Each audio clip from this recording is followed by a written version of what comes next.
이어서 지역 정가 소식입니다. 경북매일신문 전준혁 기자 전화로 만나보죠. 안녕하세요.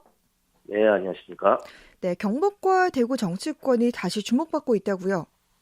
네, 국민의힘 대구 수성갑 주호영 당대표 권한대행과 대구 경북 출신으로 국무총리로 지명된 더불어민주당 소속 김부겸 전 의원, 구윤철 국무조정실장 때문인데요. 네, 여야에서 이들이 차기 대선 전국에서 핵심적 역할을 할 것이라는 가능성이 대두되면서 경북과 대구의 정치적 다양성에 대한 긍정적 신호로 이어지고 있습니다. 네.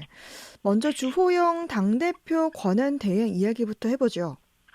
네, 우선 지난 총선에서 김부겸 전 의원을 제치고 대구 수성갑에서 당선된 주호영 당대표 권한대행은 전당대회 출마 여부가 최대 변수입니다. 대구 경북 출신인 주 대행이 제1야당 대표로서 대구 경북 민심을 다독여 야권 대선 후보를 지지하는 기반을 만들어야 한다는 논리가 당내에 존재하고 있습니다. 네, 특히 서울 출신이지만 부친 윤기중 연세대 명예교수가 충남 논산 출신이라는 점 때문에 충청권 대망론이 일고 있는 윤석열 전 총장이 지지율 1위를 달리고 있는 상황에서 이 같은 논리는 힘을 받고 있습니다. 네, 이에 대해 주 대행은 원내대표 경선이 마무리된 후 거취를 결정하겠다며 말을 아끼고 있는데요. 하지만 정치권 안팎에서는 당권 도전이 초입기에 들어섰다는 분석입니다. 일례로 윤영석, 김웅 의원 등 당권 주자들이 초청되고 있는 마포 포럼에 주 대행도 오늘 저녁 강연자로 나서는데요. 네, 국민의힘 차기 당대표 적합도에서 1위를 기록한 주 대행이 전대 경선에 가세하면 당권 판도가 출렁일 수 있습니다. 다만 나경원 전 의원의 출마 여부와 당대표 선거를 변경 가능성 등은 주 대행에게는 악재로 작용할 수 있습니다. 네. 그리고 문재인 정부의 마지막 국무총리로 지명된 김부겸 전 의원의 향후 행보도 초미의 관심사죠.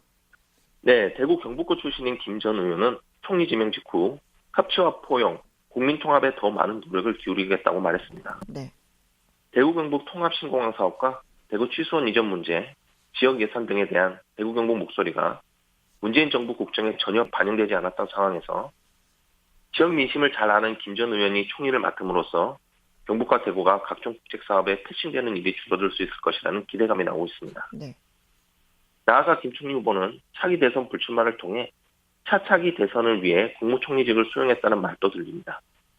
22대 총선에서 정치 1번지인 서울 종로 출마설이 나오는 것도 이와 무관치 않습니다. 네. 그리고 대구 출신인 구윤철 국무조정실장도 문재인 정부 마지막 부총리 후보로 거론되고 있다는 점에서 주목받고 있다고요. 네, 코로나 위기 상황에서 탈출하고자 재정적 역할이 좀 더 필요한 상황에서 재정을 잘 알고 현 정권의 철학을 가장 많이 공유하는 관료로 부실장을 꼽는 시각이 지배적인데요. 네, 유력 후보군 중 한 명인 노영욱 전 국무조정실장이 신임 국토부 장관으로 내정된 점도 구 실장의 중용 확률을 높이고 있습니다. 네, 이는 헌정사상 처음으로 경북과 대구 출신인 총리, 부총리로 귀결된과 동시에 경북과 대구 공략을 위한 쌍끌이 전략이 가능할 것이라는 기대를 불러일으키고 있습니다.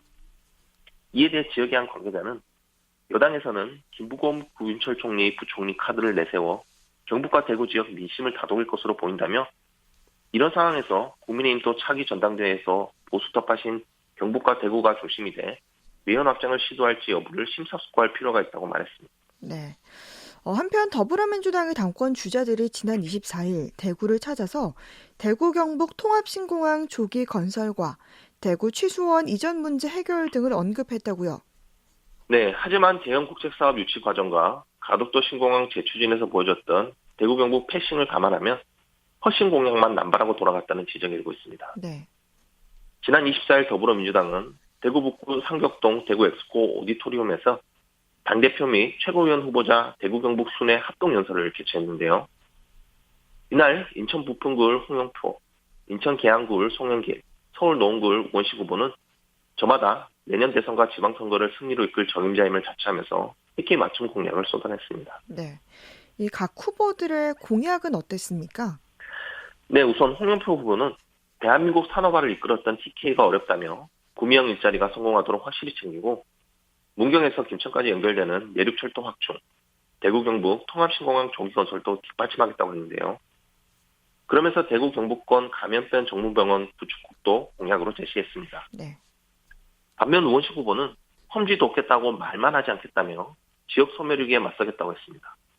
그는 TK 지역민들의 염원인 대구시 경북성 지하와 구미형 일자리를 완성해 TK 경제 활성화의 물꼬를 두고 대구 경북 통합신공항 등 균형 발전을 반드시 성사시키겠다고 역설했습니다. 네.